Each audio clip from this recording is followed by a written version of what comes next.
భూమి మీద మన గుడారమైన ఈ నివాసము ఆ మట్టిలో పెట్టి పాతేస్తే కుళ్ళిపోయి పురుగులు పట్టి మట్టి అయిపోయినా, శిథిలమైపోయినా, చేతితో మనుష్యుల వలన చేతితో చేయబడినది కాక దేవుని చేత కట్టబడినది.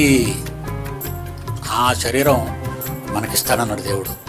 మరి నన్ను వేసుకోవడానికి మీరు అందరూ రెడీగా ఉన్నారా? దీన్ని వదలడానికే రెడీగా లేరు. బెంగెట్టేసుకుంటారు, జ్వరం వస్తే చచ్చిపోతానేమో అని.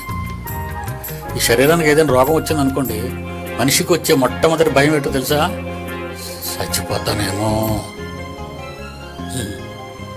చచ్చిపోతావు, అది 100% గ్యారంటీ.